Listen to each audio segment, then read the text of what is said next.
12-year-old Jordan Ellis clutched his torn backpack tightly as he walked along the dusty roadside under the blazing afternoon sun. His eyes were red, his cheeks streaked with tears.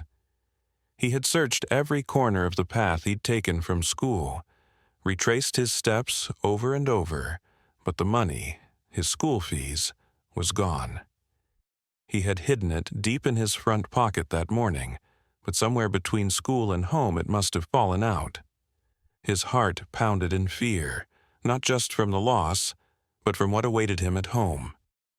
His stepmother had given him that money with a warning. "Don't come back without the school receipt. If you do, I swear you'll regret it.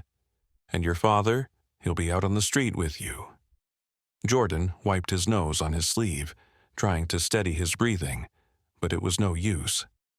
His sobs grew louder, drawing the occasional glance from strangers, but no one stopped, until one voice cut through the noise. "Child, why are you crying like that?"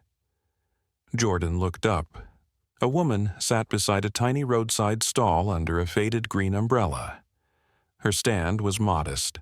Small baskets of tomatoes, chili peppers, and onions neatly arranged on a wooden table. She stood now, eyes full of concern, her hands wiping off red dust from her apron. "I'm sorry," Jordan stammered. "No, tell me," she said gently. "What happened?" "My name's Jordan," he began, struggling to find his voice. "I lost my school fees. I've searched everywhere. I was on my way to pay them today, and now it's gone." The woman stepped closer. "And what happens if you don't pay it?" "My stepmother will beat me," Jordan whispered, voice cracking. "She might throw us out. My father lost his job months ago. She's the only one feeding us now. She said not to come back without the receipt." The woman's face tightened with emotion. "What's your name again?" "Jordan Ellis." She nodded slowly. "Well, Jordan, my name is Miss Clara, and today you don't walk home with empty hands." Jordan blinked. "What?" Clara reached under the rickety bench she had been sitting on and pulled out an old tin box. Inside was a small stack of worn Naira bills, neatly wrapped with a rubber band. She counted out a few notes with trembling fingers. Exactly 5,000 Naira. "This is all I've made today," she said softly. "But it's yours now. Go and pay your school fees." Jordan stared at her, stunned. But you don't even know me."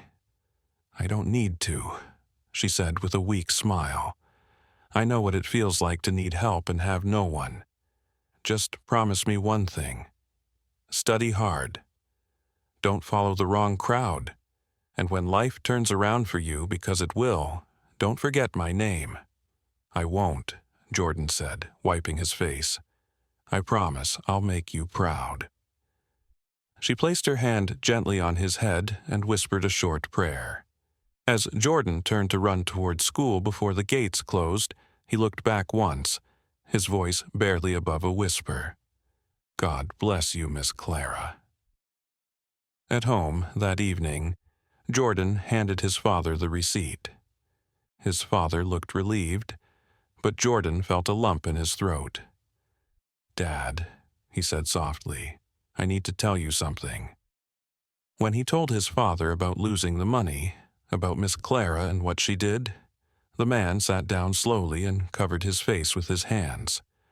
"A stranger did that for you," he said, stunned. "Gave you her last?" Jordan nodded. She didn't even hesitate. His father sighed deeply, his eyes welling up. "God bless that woman. We need to go find her. People like that, they're rare." But far from where Jordan and his father were talking, Miss Clara's life was falling apart. That morning, while still exhausted from the day before, she sat quietly at her stall, stomach empty but heart full from the good deed she'd done. Suddenly, a loudspeaker blared down the street. "All roadside stalls must be cleared. This is government property." Before she could gather her things, Men in uniforms began tearing down the stalls. Her tomatoes spilled across the pavement. Her old umbrella was tossed aside, and the wooden table she had used for years was smashed to splinters. She begged them, "Please, just a minute. Let me pack my goods." They didn't listen. Moments later, Miss Clara stood barefoot in the dust, holding a small basket she'd managed to save, her life's work gone in less than 10 minutes, and her troubles didn't end there. When she got home, her daughter Leona, a quiet and kind 16-year-old, was standing outside in tears. Their belongings were tossed beside the road. The landlord stood nearby, arms folded. "I told you, no rent for a year, no mercy," he said coldly. "Get off my property." Miss Clara dropped her basket and hugged Leona tightly. They sat on the curb until sundown while the world passed them by. "I'm sorry, my child," Clara whispered. "I tried my best." "You did, Mama," Leona said. "You always have." The morning sun had barely warmed the rooftops when Miss Clara sat quietly at the remnants of her stall. What was left of it? Her back ached, her hands were dusty, and her stomach had not known food since the day before. But her heart, just yesterday filled with the satisfaction of helping young Jordan, now weighed heavy with despair. She tried to gather what remained: 2 cracked plastic baskets, a few squashed tomatoes, and the old umbrella now bent at the center pole. She placed them gently in a rice sack and slung it over her shoulder. She had barely taken 5 steps when chaos erupted at the corner of the street. A large truck rolled in, honking loudly, followed by several uniformed men yelling through a megaphone. "This is government property. All roadside stalls must be cleared immediately." Miss Clara's eyes widened in disbelief. No, not today," she whispered. But there was no time to plead. The men were already at her side. One grabbed her wooden display table and flipped it over, scattering what little produce she had managed to save. Another kicked the umbrella aside. "Please," Clara cried, "let me pack my things. This is all I have." But her cries were swallowed by the noise of destruction. Her hands trembled as she picked up a few rolling tomatoes and placed them gently back into a basket. A foot crushed one beside her. In minutes, it was over. The only trace of her stall was a small stain of smashed fruit and broken wood lying in the red dirt. Clara stood in the middle of the street, her sack hanging from one shoulder, her face wet with sweat and tears. As she trudged home in the scorching sun, her thoughts kept racing. What will I tell Leona? How will we survive even one more day? When she reached their home, a modest one-room unit at the edge of an old compound, she stopped dead in her tracks. Clothes, mattresses, 2 pots, a bucket, all strewn across the ground outside the small iron gate. And there, standing beside it all, was Leona, her 16-year-old daughter, wiping tears from her eyes. "Mama," she whimpered. They threw everything out. I tried to stop them, I begged, but they wouldn't listen. From the balcony, their landlord, Mr. Okafor, a tall, pot-bellied man in a white singlet, called out, smirking, "Clara, I warned you. No rent for a full year? I'm not running charity. New tenants are moving in today. You and your daughter, out." Clara felt her knees weaken. "Please," she begged, "just a little more time. I lost everything this morning. My stall, my goods. I don't even have 500 naira to my name." But the man scoffed and turned his back. "Sleep on the street if you want. Not my problem." The gate slammed shut behind him. That night, Clara and Leona sat silently beside their belongings near a closed tailor shop, their backs against the cold wall. The streets buzzed with distant voices and honking motorcycles, but their corner was quiet. Forgotten. They had no food, no shelter, no light, just each other. Clara reached over and wrapped her arms around her daughter. "I'm sorry, my child," she whispered. Leona shook her head slowly, resting it on her mother's shoulder. You don't need to be sorry, Mama. You gave what you had, and that's the kind of mother I'm proud of. Clara closed her eyes, fighting tears. I would do it again, she said softly. Even if I knew this would happen. I don't regret helping that boy. I just need a miracle now. The wind picked up, rattling a torn poster nearby, and the city lights faded into the background as they drifted into an uneasy sleep on the cold cement floor. The next morning came with the cruel light of reality, but Clara knew they couldn't stay there. We can't sit like this, she told Leona, gently rubbing her back. We'll go to the next town. Sister Naomi, an old friend. I haven't seen her in years, but maybe she can help. Leona, ever trusting, nodded. Let's go, Mama. With the little change Clara had left from the day before, coins she had hidden in her head wrap, they bought 2 bus tickets to the neighboring city. It wasn't far, but the hour-long journey felt eternal, each bump in the road a reminder of all they had lost. When they arrived, they walked slowly down a dusty lane until they reached a rusty brown gate with faded numbers. Clara took a deep breath and knocked gently. A moment passed. Then the door creaked open, and there stood Sister Naomi, her eyes wide in disbelief. "Clara," she gasped, "what happened to you?" Clara collapsed into her arms, her voice breaking. "I lost everything, my stall, our home. We slept on the street last night." Naomi pulled her in tighter. Come in, my sister, you came at the right time." Inside the small but cozy home, Naomi gave them water and food. Then, as Clara sat speechless, Naomi smiled and said, "You are blessed, Clara. My husband and I are moving abroad in 2 days. I was just about to give back this house to the landlord and collect the refund, but now, take it. The rent is paid for 1 year. It's yours now." Clara's mouth fell open. You want to give us your house?" Naomi nodded. "God sent you here, and he doesn't make mistakes." Clara dropped to her knees, weeping uncontrollably. Leona knelt beside her. Thank you, my sister. May heaven reward you. You don't know what this means." For the first time in days, Clara and Leona slept under a roof, on a mattress with a pillow and the gentle sound of a ceiling fan humming above them. Though the house wasn't grand, to them it was a palace, and the air inside felt like peace. Clara spent the morning helping Sister Naomi pack. Leona swept the floor, rearranged furniture, and even washed curtains, trying to repay the kindness that felt too big to measure. That afternoon, as Naomi handed Clara a spare key and a small envelope, she smiled warmly. "Here's a little more help," she said. "Some money I had saved for emergencies. Use it to start a new stall, and for Leona's school, too." Clara opened the envelope and gasped. Inside was a neat stack of bills. Her hands trembled as she clutched it to her chest. "Naomi, this is too much." "No," Naomi said, shaking her head. "You gave all you had to help someone once. Now it's your turn to receive. That's how life works. What goes around comes around."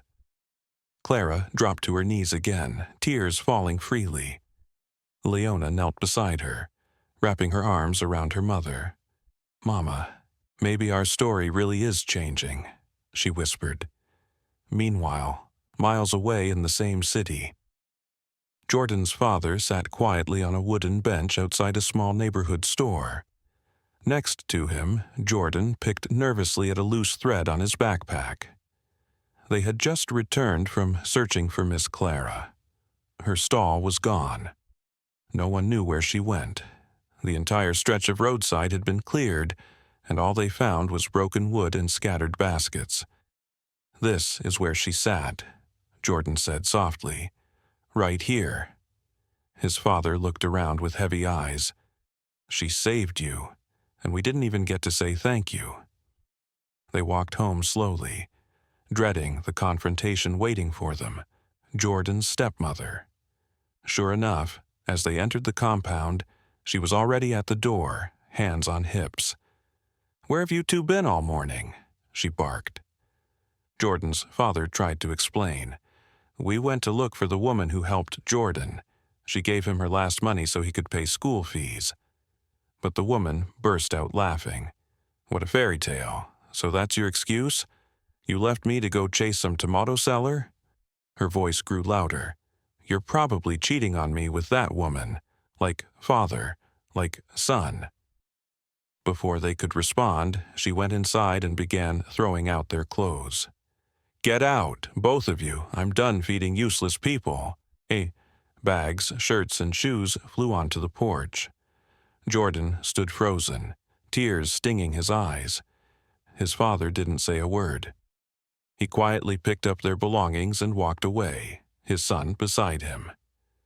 They wandered the streets until they found a small store with a wooden bench in the shade. The shopkeeper, a kind man, allowed them to rest. After a long silence, Jordan's father looked up and noticed a small ticket booth nearby. "Stay here," he said. "I'm going to try something." "What is it, Dad?" Jordan asked. "Just wait." With the last 500 naira he had, the money they had saved for dinner, he walked to the booth and bought a lottery ticket. It was foolish, maybe even desperate, but something in him said, "Try it. What do you have to lose?" He scribbled the numbers, folded the ticket, and returned to the bench. 2 days later, Jordan's father walked back to the same booth, the ticket in hand, just to check. He wasn't expecting anything, but as the shopkeeper read the numbers, he suddenly froze. "Wait, sir, this is it. This is the winning number." "What?" Jordan's father blinked. "You've won," the man shouted, jumping to his feet. "You just won 100 million naira." The world seemed to stop. Jordan's father staggered backward, his knees weak. He sat down, placed both hands on his head, and burst into tears. Tears of disbelief, of pain, of relief. Jordan stood next to him, wide-eyed. "Daddy, is this real?" He looked at his son and pulled him into a tight hug. "It's real, son. God has remembered us." From that moment forward, everything changed. They moved into a new home. His father opened a small business. Jordan returned to school, this time without fear of being sent home. And most of all, Jordan never forgot the woman who had given him everything when she had nothing. One day, he whispered to himself every year on the same date, "I will find her. I must." Meanwhile, back in the small house Clara now called home. She restarted her tomato stall, using the money Naomi gave her. It wasn't easy, but she was no stranger to starting over. Leona, now 17, had graduated from school and started looking for work. Every morning, she sat beside her mother at the stall, calling out, "Fresh tomatoes, sweet peppers, come get your stew ingredients." Some days were good. Some days they returned home with leftovers and tired feet. But always, Clara would look up at the sky and whisper, "God, I don't regret helping that boy. I only ask, let our story continue to rise." It was a bright Saturday morning, the kind where the sun glows soft and golden, and everything feels just a little more possible. Clara had gone early to the market to restock her tomato stall, leaving Leona in charge. She sat beneath the faded umbrella, arranging tomatoes into neat red pyramids, her apron stained from early morning prep, her braids tied back with a yellow scarf. Business was slow. The street buzzed with the sound of buses, honking motorcycles, and distant chatter. Leona pulled out a small fan made from cardboard and began fanning herself, trying to stay cool. Just then, a black SUV slowed to a stop a few steps away. The engine turned off, and a tall, clean-shaven man stepped out. He wore a simple but well-fitted blue shirt and khaki pants. His watch sparkled under the sun, and his shoes looked like they'd never touched dust before. He smiled warmly as he approached. "Good morning," he said. "Good morning, sir," Leona replied politely, standing up. "I just came from a friend's wedding nearby," he explained. "On my way home, I realized I'd rather eat something fresh today. I saw your stand and thought, why not make some stew?" Leona smiled and began selecting the ripest tomatoes and peppers. "You live in this neighborhood?" she asked, making small talk. "No, not really," he chuckled. "I live in New Hope Estate, a bit farther out. I was only passing through." She tilted her head, surprised. "You cook, sir?" He laughed. "Well, I try. My cook moved out recently, and my son is always traveling for work, so I handle things myself now." "That's impressive," Leona said genuinely. As she handed him the bag of tomatoes, something tugged at her instincts. His smile, his calm tone, his thoughtful way of speaking, it all felt oddly familiar, like a memory just out of reach. "Thank you," he said, handing her payment. Then, after a pause, "Can I ask you something?" "Yes, sir." "Do you know someone named Clara?" he asked carefully. "She used to sell tomatoes by the roadside. Many years ago, she helped a young boy once." Leona froze, her fingers tightening around the plastic bag. "Clara is my mother," she said slowly. She still sells tomatoes, right here." The man's expression shifted. His eyes glistened, and his lips parted, but no words came out at first. He looked down, overwhelmed. "I've been searching for her for 15 years, he whispered. "Your mother saved my life." Back at the house, Clara returned with 2 baskets of produce, looking exhausted but content. As she neared the stand, she saw her daughter talking to a stranger. Her steps slowed. The man turned, and their eyes met. Time stopped. Clara squinted, unsure at first, but then something in his posture, in his eyes. "Ma'am," he said, voice breaking, "is your name Clara?" She nodded, cautious. "You may not remember me," he said, stepping closer. "But years ago I was a crying boy on the side of the road. I had lost my school fees. And you gave me your last 5,000 naira. You told me to stay in school. You prayed for me. You said your name was Clara, and I never forgot it." Her hand flew to her mouth. "Wait, Jordan?" He nodded, smiling through tears. "Yes, ma'am, I'm Jordan Ellis. I found you. I finally found you." Clara staggered back, nearly dropping her basket. Leona rushed to support her. Jordan stepped forward and gently took Clara's hand. "You didn't just give me money," he said softly. "You gave me dignity. You gave me a future." Tears streamed down Clara's cheeks. "You've grown. God has lifted you." Leona stood by, stunned, trying to piece it all together. Jordan turned to her. "And you're the daughter of the woman who changed my life." He looked back at Clara. "I made a promise that day. I told you I would never forget you, and today I'm here to keep that promise." Clara covered her face, weeping. "You don't owe me anything," she whispered. "But I want to," he said. "Because everything I have, my education, my business, my life, it began with your act of kindness." He pulled out an envelope and handed it to her. Clara opened it with trembling fingers. Inside was a bank check, 10 million naira, written in her name. "This is to rebuild everything you lost," he said. "Your stall, your home, your peace." Clara nearly collapsed. Leona cried beside her, holding her mother tightly. "Mama," she whispered, "this is the miracle you prayed for." Jordan wasn't finished. He reached into his pocket again and handed Clara a set of house keys, along with official documents. "And this is the deed to your new home. 3 bedrooms, fully furnished, in your name. You will never pay rent again. Clara fell to her knees, sobbing. God, you remembered me. Jordan knelt beside her and held her close. That night, back at their old rented house, Clara and Leona sat together in silence.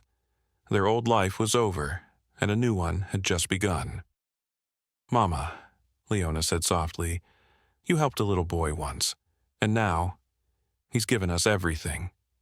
Clara smiled faintly, her eyes still wet. "He gave us more than everything," she said. "He gave me hope that kindness still lives." The sun had barely risen when Clara stepped onto the front porch of her brand-new home. Her first real home in over a decade. The white paint still smelled fresh. The floors gleamed.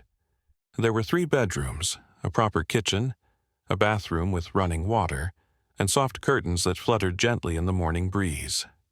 She stood barefoot, sipping hot tea, watching her daughter Leona move about inside, humming as she folded freshly washed clothes.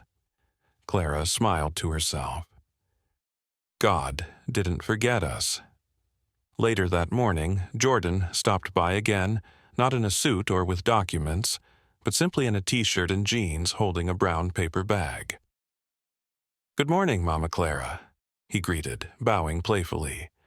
"Jordan, my son," Clara beamed. "You'll make me cry again if you keep being this sweet." "No tears today," he said with a grin. "Only breakfast. I brought some croissants and mango juice. Thought I'd share with my favorite women." From the kitchen, Leona peeked out, her face lighting up. "Hi, Jordan," she said, tucking a strand of hair behind her ear. "Hey, Leona," he replied, his voice softer now.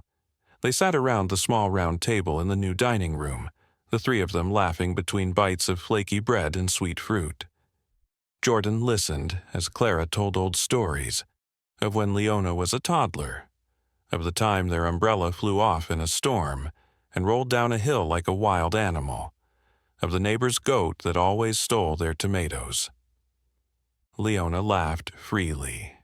Her laughter, Jordan noticed, was like sunlight in sound form, and for a moment everything felt right. Over the next few weeks, Jordan visited more often. He brought Clara seeds to plant a backyard garden. He helped hang curtain rods. He surprised Leona with a new set of aprons and a small baking oven because she mentioned once that she loved baking. "You didn't have to get me this," Leona said, stunned. "I wanted to," Jordan shrugged. "And besides, if I'm going to keep showing up for breakfast, someone has to upgrade the menu." Leona laughed, but her heart raced a little faster every time he looked at her. "And Jordan?" He started checking his phone too often, hoping for a text from her. He made excuses to drop by. Once, he came just to borrow onions.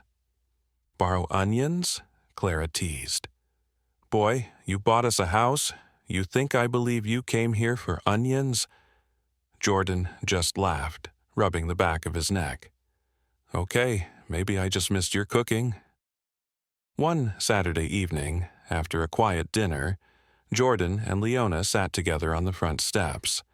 The stars twinkled above them, and the crickets chirped in chorus. Leona wore a simple dress and held a cup of ginger tea in both hands. Jordan shifted slightly, unsure of how to begin. "Leona?" She looked up at him. "There's something about you," he said slowly. "I don't know. You make everything feel calm, real, like I'm finally where I'm supposed to be." Leona's cheeks flushed. She looked away, trying to hide her smile. "I'm not fancy or exciting," she whispered. "I've never even been outside this city." "And I've been to 5 countries," Jordan replied, "but none of them ever felt like home until I met you." They sat in silence for a while, the kind that wasn't awkward, just full of unspoken feeling. "Leona," he said again, turning toward her, "can I tell you something that's been on my heart?" "Yes," she said softly. "I think I'm falling for you." She looked at him, her eyes wide, surprised but not afraid. "I think," she said, "I've been falling too." Jordan smiled, and this time he reached for her hand. She didn't pull away. The next morning, Clara stepped out onto the porch to find her daughter sitting quietly, gazing at the sunrise. "You've been up early a lot lately," she said teasingly. Leona smiled. "Just thinking, Mama." Clara sat beside her. "Thinking about the boy who keeps coming around," she nudged. Leona chuckled. "He told me he's falling for me." Clara's face turned serious, then softened. "And you?" "Me too," Leona admitted. "But it's different, Mama. He sees me, not just as the girl from the tomato stall, as something more." Clara took her daughter's hand. "If his heart is as good as his actions, then you're safe with him," she said. "But pray, let God lead your heart. That's how I raised you." Jordan wasn't wasting time. A few days later, he showed up with flowers and a simple request. "Mama Clara," he said, "I'd like to take your daughter on a proper outing. Not far. Just lunch and a walk in the gardens. I want to do this the right way." Clara looked at him with eyes full of memory, of the boy she once helped, now standing tall, asking for permission like a true gentleman. "Yes," she said, "but bring her back before sunset." "Deal," he grinned. That afternoon, Leona stood in front of the mirror, smoothing her dress, her hands shaking slightly. "You look beautiful," Clara said, standing at the door. "You think so?" Leona asked. "I know so." As Jordan pulled up in a car with a small bouquet in hand, Clara watched them go, her heart full. "Years ago I gave away my last coin," she thought. "And today I've been given love, laughter, and the sight of my daughter stepping into something beautiful." 2 weeks had passed since Jordan took Leona on their first real outing. It wasn't anything fancy, just lunch at a quiet garden cafe and a long walk through flower-lined paths. But it felt perfect. Simple, honest, beautiful. Just like them. From that day on, their bond grew stronger. They shared stories, jokes, dreams, and slowly, they began planning something bigger than a few shared afternoons. They began imagining a life together.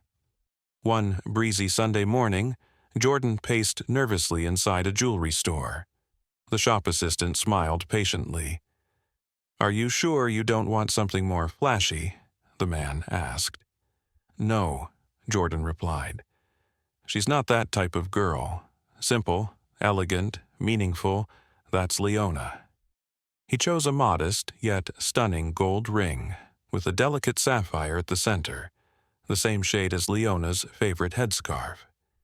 He held the ring box tightly in his palm all the way home. That evening, he called Clara and Leona to the backyard. The garden Jordan had planted weeks ago now bloomed with fresh vegetables and small orange blossoms. A few fairy lights twinkled above them as the sun dipped below the horizon.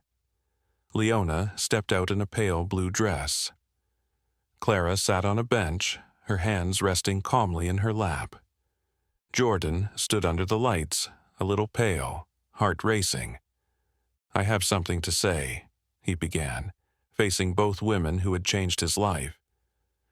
"Clara," he continued, voice shaking, "you once told me to be serious in school, not to follow bad friends, and that one day I'd become someone."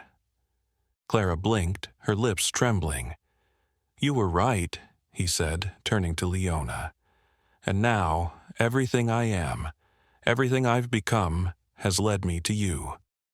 He reached into his pocket and slowly dropped to one knee. Leona gasped, one hand covering her mouth. "Leona Clara Madhu," he said, "you are kind, brilliant, faithful, and you've taught me what it means to be grounded. Will you marry me and let me build forever with you?" Tears streamed down Leona's face as she nodded, voice cracking. "Yes, yes, Jordan, I will." Clara clapped her hands over her heart as her daughter knelt beside Jordan, hugging him tightly. The moment was glowing, warm, wrapped in joy and prayers answered. But as they sat afterward sipping juice and laughing, Clara turned serious. "Jordan, can I ask you something?" "Of course, Mama." "You said you were the boy I helped all those years ago, but I still can't believe it sometimes. What happened to you after that?" Jordan leaned back and looked up at the stars. "After I paid the school fees, I told my father the truth. He was ready to go find you to thank you, but when we got there, your stall was gone." Clara nodded slowly. "That same day, I lost everything," she whispered. "We were lost too," Jordan replied. "My stepmother kicked us out. We were on the street when my father, he bought a lottery ticket. Just a random one, with the last money we had." Clara raised an eyebrow. "Wait, we won," he said simply. 100 million naira. Clara gasped. "From that moment, everything changed. We moved. My father started a business. I went to school, finished university, then I started my own company." He paused, looking directly at Clara now. "But all of it, every success, every door that opened, started because you gave a crying boy your last 5,000 naira." Clara's mouth opened, but no words came. Tears welled again. "You didn't just help me pay fees," he said gently. "You shifted the course of my life. That's why I came back. That's why I searched for you. I never forgot the name, Miss Clara. I never thought, never imagined it would be you," she whispered. Jordan moved beside her and held her hand. "Now, I want to be more than the boy you helped. I want to be the man who honors you, as my second mother." As a family, Clara placed her other hand over his. "You already are." The next weekend, Jordan officially met Leona's extended family. A small engagement ceremony was planned in the garden with close friends and neighbors. People brought food, music, and blessings. Clara wore a new blue and gold wrapper Jordan had gifted her. She looked radiant, not because of the clothes, but because of peace. During the speech, she stood before everyone and said, "Years ago, I gave a stranger my last coin. Today, that stranger has given me the world. If you ever doubt that kindness returns, look at us." The guests applauded with misty eyes. Jordan stood, holding Leona's hand. "She gave me her last. Today, I'm giving her my forever."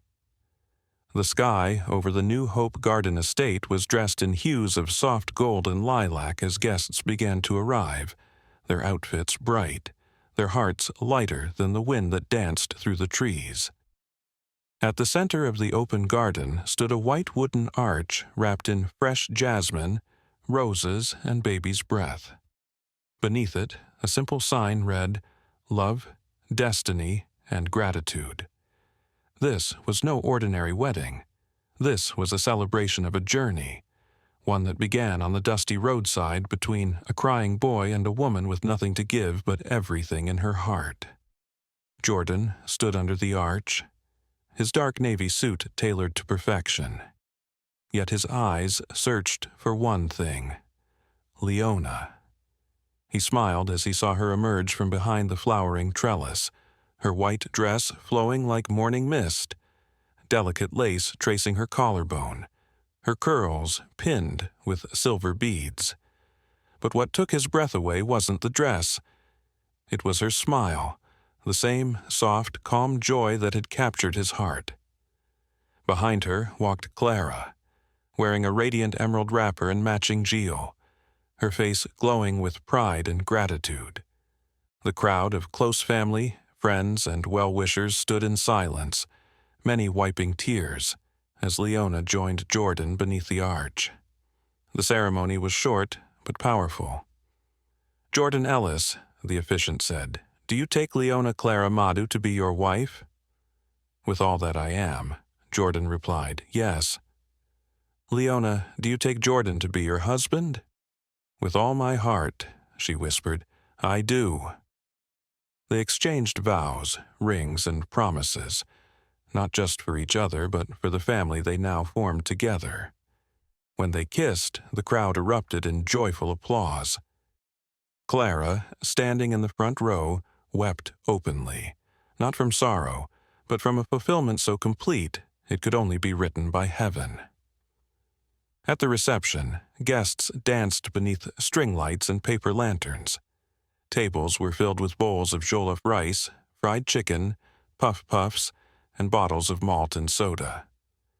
Laughter rang through the garden. Clara couldn't stop smiling as guests hugged her and said, "Mama Clara, you are blessed. Your story is 1 in a million." She simply replied, "God is faithful." A few weeks later, Jordan and Leona moved into their new home, a spacious 2-story house not far from Clara's. And as promised, Clara never had to sell tomatoes under the sun again. Jordan set up a foundation in her name, the Clara Hope Fund, helping widows and struggling mothers across the country. Then came another blessing. It started with morning sickness, then cravings, then the test. Leona was pregnant, not with 1, but 2. Clara could hardly believe it. "Mama," Leona told her, clutching the sonogram, tears in her eyes, "we're having twins." Clara sat down slowly, her hands trembling. "Double portion," she whispered. "God didn't just remember us, He multiplied the blessing." 9 months later, the house echoed with the cries of 2 baby boys, strong, healthy, and already loved beyond words. Jordan stood beside the crib, holding one of them, while Leona cradled the other. Clara rocked gently in a chair beside them, her eyes full of joyful tears. "Mama," Jordan said, smiling, "meet Caleb and Eli." Clara held one baby close and whispered, "My grandsons, born of kindness, raised in love." That night, Jordan stood outside under the stars, Leona leaning into his side. "You know," she said softly, "if you had never lost your school fees that day, we wouldn't be here," Jordan finished, smiling. He looked toward the window where Clara sat with the babies, humming an old lullaby. "She gave me her last," he whispered, "and now we've given her our best."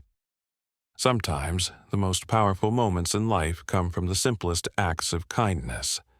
Miss Clara had nothing, no savings, no security, not even a home to call her own. Yet, when she saw a child in need, she gave away her last bit of money, not because she had plenty, but because she had compassion. Years later, that small act came back to her in ways she never imagined. A better life, a beautiful home, a loving son-in-law, and the joy of watching her daughter live the dream she never thought possible. The lesson? You don't have to be rich to make a difference. You just have to care. A single act of generosity, done with a pure heart, can ripple through time and change lives. Sometimes what feels like a sacrifice today becomes someone's miracle tomorrow. So even when you feel like you have little, give. Give kindness, give time, give hope. Because the world doesn't always reward people immediately, but destiny always remembers.